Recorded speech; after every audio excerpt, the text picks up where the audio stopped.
১,৫০০ বছর আগে যেটা হয়েছিল আজকে সেই দাবি উঠতে যাচ্ছে, সেই দাবি উঠেছে সবার কণ্ঠে। আস্তিক বলুন আর নাস্তিক বলুন, কোরআন মানুক আর না মানুক, এখন সবাই এক কাতারে এসে একটা কথাই বলছে, ধর্ষকের শাস্তি মৃত্যুদণ্ড চাই। হাইয়া আলাল ফালাহ।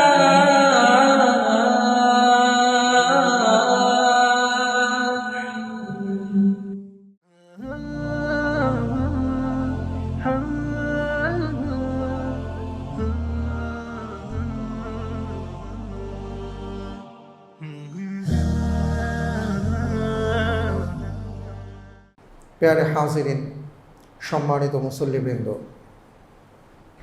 আমরা একটা ধারাবাহিক আলোচনা করছিলাম যেটা আমাদের জীবনের সাথে জড়িয়ে আছে, যেটা ছাড়া আমরা চিন্তা করতে পারি না, সেটা হচ্ছে নিকাহ বা বিয়ে। আমাদের শিরোনামটা এমন ছিল, আল্লাহ তাআলা বিয়েকে সহজ করে দিয়েছেন। রাসূল সাল্লাল্লাহু আলাইহি ওয়াসাল্লাম বিয়ে সহজ বারবার বলেছেন, আমরা যেন সেটা কঠিন না করি। আমাদের স্লোগানটা ছিল এমনই যে বিয়েকে সহজ করুন, তাহলে ব্যভিচার কঠিন হবে, আর যদি বিয়েকে কঠিন করা হয় তাহলে ব্যভিচার সহজ হয়ে যাবে। আজকে সেটা আমরা দেখতে পাচ্ছি। আপনি ভাবতে পারেন, বাংলাদেশের মতন একটা জায়গায় 2019 সালের রিপোর্ট অনুপাতে যে প্রায় 13,000 নারী ধর্ষণের শিকার হয়েছেন, 20 চলছে। এটা কোথায় গিয়ে দাঁড়াবে সেটা আমরা উপলব্ধি করতে পারি না। শুধুমাত্র বিচার বিশ্লেষণ কাগজ কলমের হিসাব নিরীক্ষণে যদি 13,000 প্লাস হয়, তাহলে এই হিসাবটা কোথায় গিয়ে দাঁড়াতে পারে? এটা তো কেবল ধর্ষণের হিসাব এসছে, তাহলে ব্যভিচারের হিসাবটা কি হতে পারে? এর মাত্রাটা কোথায় গিয়ে দাঁড়াতে পারে? তার সর্বোচ্চ মাত্রা কি পর্যন্ত যেতে পারে? আমরা কি চিন্তা করতে পেরেছি? এটা কি চিন্তায় আসে? এই সব কিছুর কারণটা কি? একটাই, সেটা হচ্ছে, দেখুন, পৃথিবীর সব জিনিস যখন ব্যবহার করার ক্ষেত্রে যে কোম্পানি এটার ম্যানুফ্যাকচার, আমরা যদি সেই কোম্পানির নীতিমালা মেনে চলতে পারি, এটা যদি মেনে নিতে পারি যে যেই প্রোডাক্ট যারা তৈরি করেছেন তার চাইতে এই প্রোডাক্টের ব্যাপারে ভালো কেউ জানেন না, তাহলে এটাও আমাদেরকে মেনে নিতে হবে আল্লাহ রব্বুল আলামিন আমাদেরকে সৃষ্টি করেছেন, আল্লাহ তাআলার সৃষ্ট বান্দা প্রোডাক্ট আমরা। সুতরাং আমাদের ভালো মন্দ বিচার বিশ্লেষণ এই সব কিছু রব্বুল আলামিনের পক্ষ থেকে যেটা আসবে সেটাই আমাদের জন্য কল্যাণকর, এর বাইরে গেলেই আমাদের বিপদ হবে। আজকে সেটাই কিন্তু প্রতীয়মান হচ্ছে। আমরা বারবার এখন দেখতে পাচ্ছি ১,৫০০ বছর আগে যেটা হয়েছিল আজকে সেই দাবি উঠতে যাচ্ছে, সেই দাবি উঠেছে সবার কণ্ঠে। আস্তিক বলুন আর নাস্তিক বলুন, কোরআন মানুক আর না মানুক, এখন সবাই এক কাতারে এসে একটা কথাই বলছে, ধর্ষকের শাস্তি মৃত্যুদণ্ড চাই। অথচ পবিত্র কোরআন তো আজকে না, ১,৫০০ বছর আগে সুস্পষ্টভাবে বলে দিয়েছে। আপনি কোরআন খুলুন, আপনি দেখুন, সেখানে রব্বুল আলামিন স্পষ্টভাবে বলে দিয়েছেন, ইন্নামা জাযাউল্লাযীনা ইউহারিবুনাল্লাহা ওয়া রাসূলাহু ওয়া ইয়াসআউনা ফিল আরদি ফাসাদা আন ইউকাত্তালু আও ইউসাল্লাবু আও তুকাত্তাআ আইদিহিম ওয়া আরজুলাহুম মিন খিলাফিন আও ইউনফাউ মিনাল আরদ। 4টা শাস্তির কথা উল্লেখ করা হয়েছে সেই আয়াতে কারিমার মধ্যে, সূরা মাইদাতে। রব্বুল আলামিন বলেছেন, যারা আল্লাহ এবং তার রসুলের বিরুদ্ধে যুদ্ধ ঘোষণা করে এবং সেই সাথে যারা জমিনে ফাসাদ সৃষ্টি করে। জমিনে ফাসাদ কি? একটা হচ্ছে ধর্ষণ, ব্যভিচার। ব্যভিচারের শাস্তি তো আল্লাহ তাআলা নির্ধারণ করেই দিয়েছেন আরেকটি আয়াতের মধ্যে, আয-যানিয়াতু ওয়াজ-যানি ফাজলিদু কুল্লা ওয়াহিদিম মিনহুমা মিআতা জালদা। আর হাদিসে রসুলের মধ্যে এসে আল্লাহ রসুল সাল্লাল্লাহু আলাইহি ওয়াসাল্লাম বলেছেন, বিবাহিত নারী পুরুষ যদি ব্যভিচারে লিপ্ত হয় তাহলে তাদেরকে মৃত্যুদণ্ড দেয়া হবে। এরপরে একজন নারী বা একজন পুরুষ যদি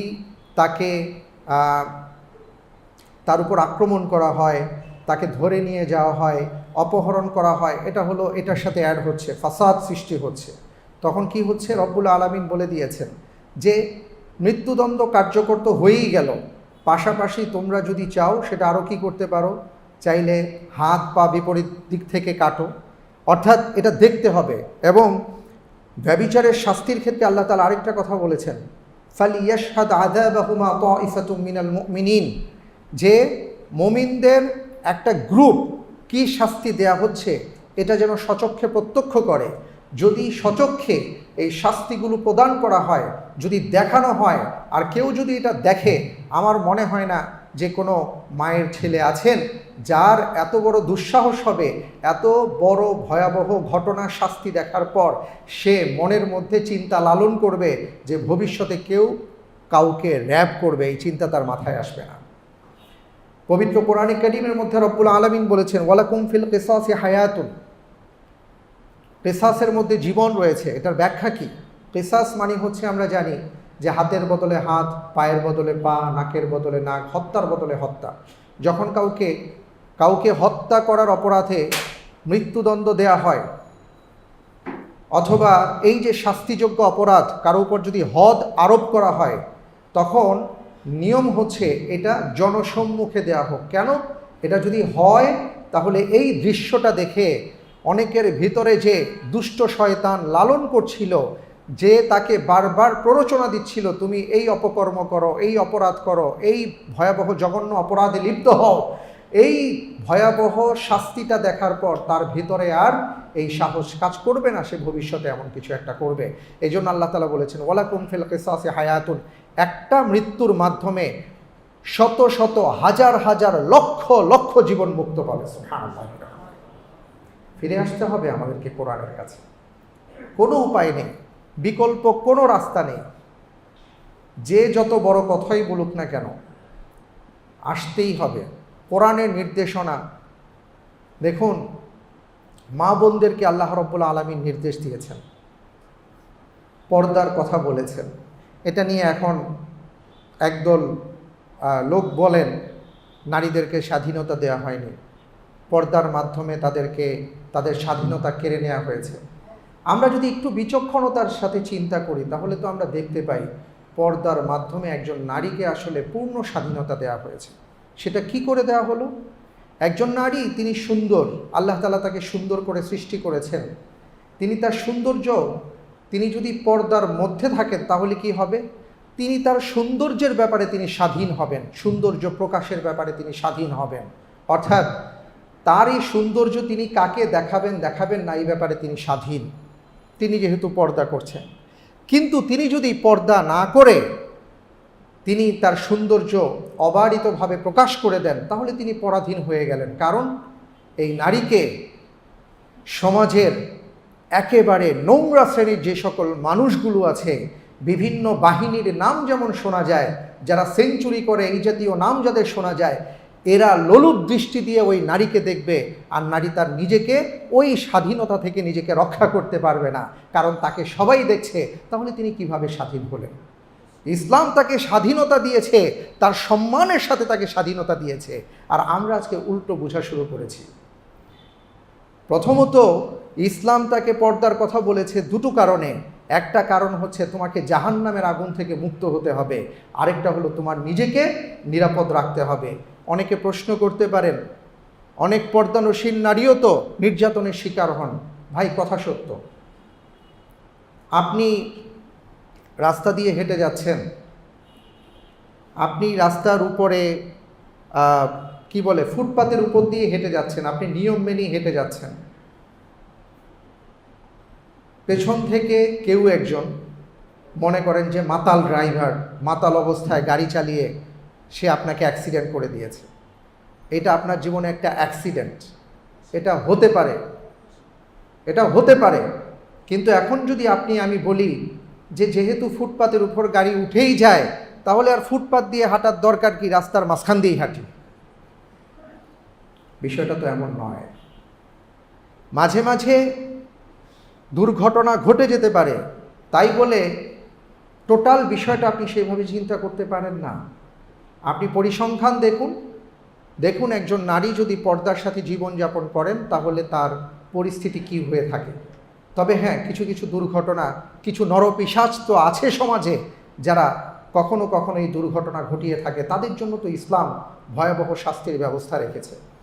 রাসূল সাল্লাল্লাহু আলাইহি ওয়াসাল্লামের যুগে, আল্লাহর রাসূল সাল্লাল্লাহু আলাইহি ওয়াসাল্লামের যুগে একজন নারী, তিনি যখন মসজিদে আসছিলেন, মুসনাদে আহমদ এবং তিরমিজিতে হাদিসটা আসছে, তখন সেই নারীকে সেই এক পুরুষ ধরে নির্যাতন করেছে, অপহরণ করে তাকে স্পর্শ করেছে। পরবর্তীতে তিনি যখন রাসূল সাল্লাল্লাহু আলাইহি ওয়াসাল্লামের কাছে এই ব্যাপারে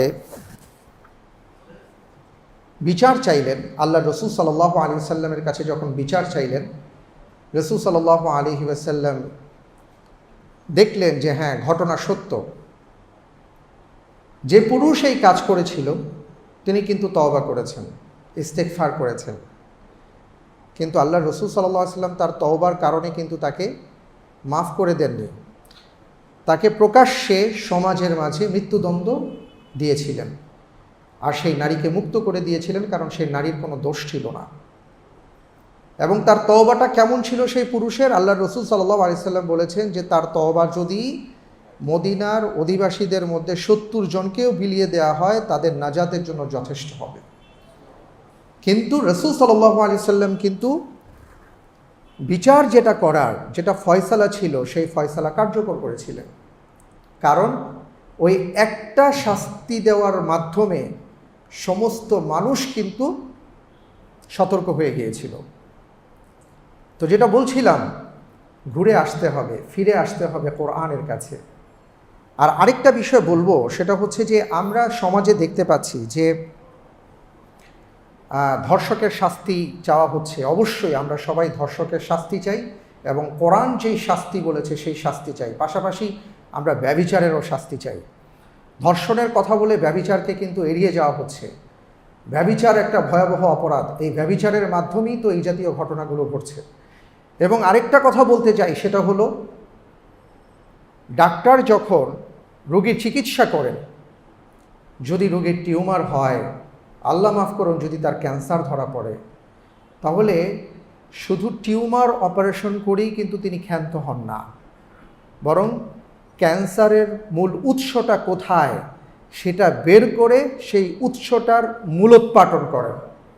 আজকে আমাদের সমাজে আমরা ধর্ষণের বিরুদ্ধে কথা বলছি, কিন্তু ধর্ষণ কেন হচ্ছে, এই ভাইরাসের উৎসটা কোথায় সেদিকে কিন্তু আমরা কেউ নজর দিচ্ছি না। যে কারণে বারবার বারবার একই ঘটনা ঘটছে। প্রত্যেকটা দিন পত্রপত্রিকা খুললে, নিউজ দেখলে একই নিউজ বারবার আসছে। এর কারণ হচ্ছে যে আমরা যতক্ষণ পর্যন্ত তার মূল উৎস উৎপাটন করতে না পারবো, ততক্ষণ পর্যন্ত এই ভাইরাস থেকে আমরা বাঁচতে পারবো না। এখন সেই ভাইরাসটা কি? সেই ভাইরাসটা কি খুব সহজেই আমরা বুঝতে পারি। অশ্লীলতার যতগুলো মাধ্যম, উপায়, উপকরণ আছে, সবগুলোই হচ্ছে এই ভাইরাস।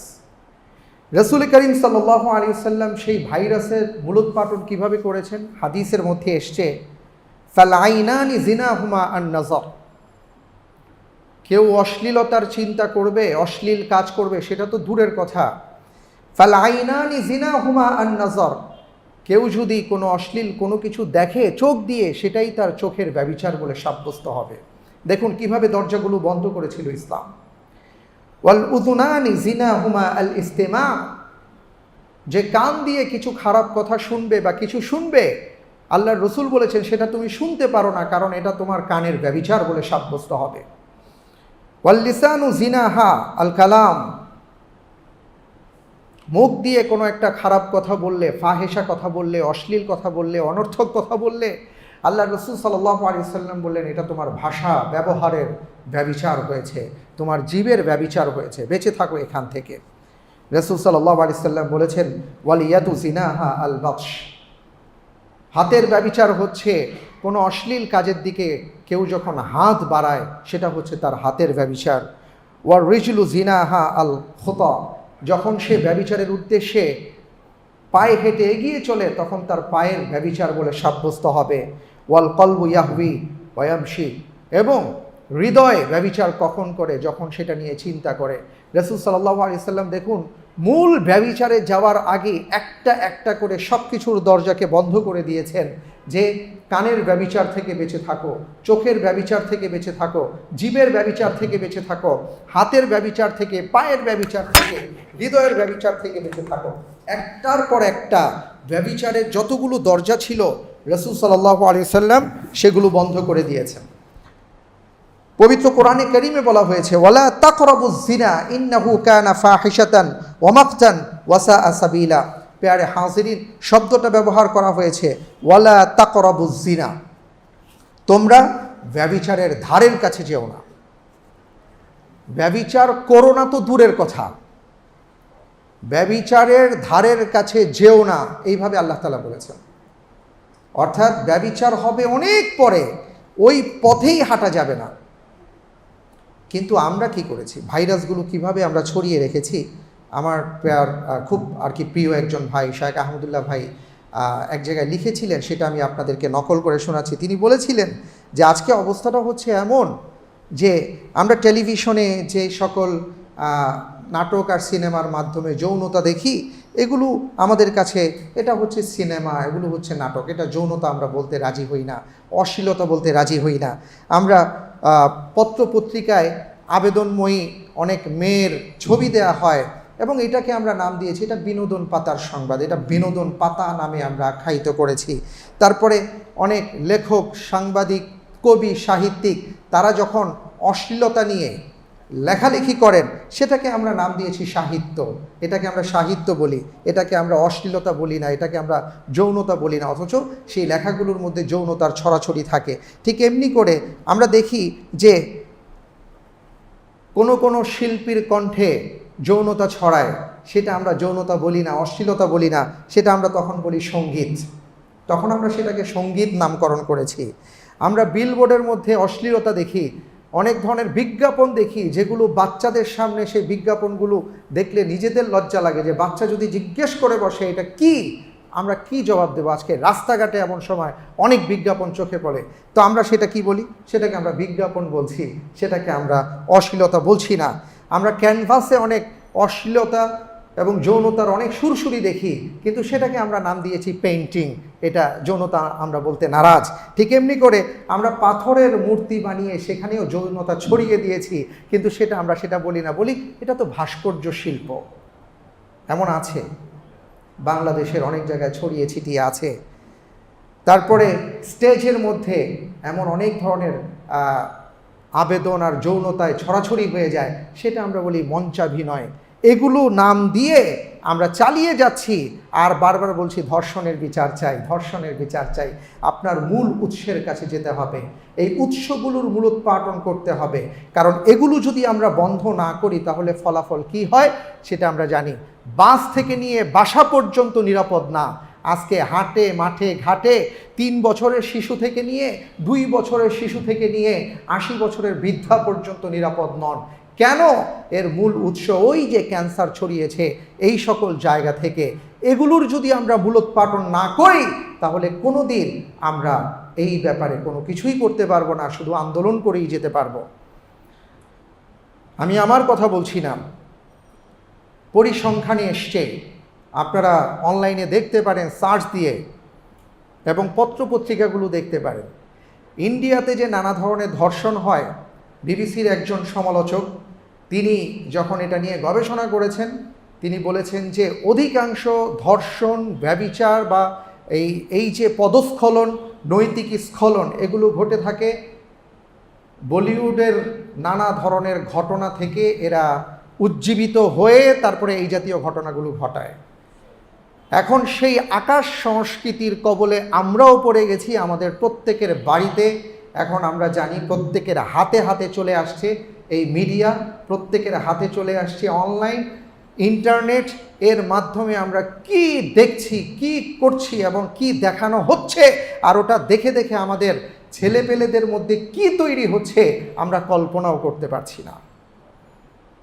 আমি গতকালকের একটা রিপোর্ট আপনাদেরকে দিই। গতকালকে ইউটিউবে সময় টিভি থেকে 15 মিনিটের তারা একটা নিউজ ফিচার করেছে টিকটকের উপরে।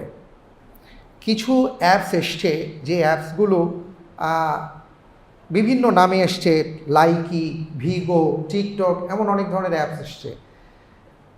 13 বছর থেকে 25 বছরের ছেলে মেয়েদেরকে টার্গেট করা হয় এবং এরা এই জাতীয় অ্যাপসে লাইক পাওয়ার জন্য, নিজেদেরকে তুলে ধরার জন্য হেন কোনো অপরাধ নেই যে তারা করছে না। এটা আমার কথা না, এটা আমি একটা বেসরকারি নিউজ চ্যানেলের কথা আমি আপনাদেরকে বলছি, আপনারা দেখে নিতে পারেন তাদের কথা।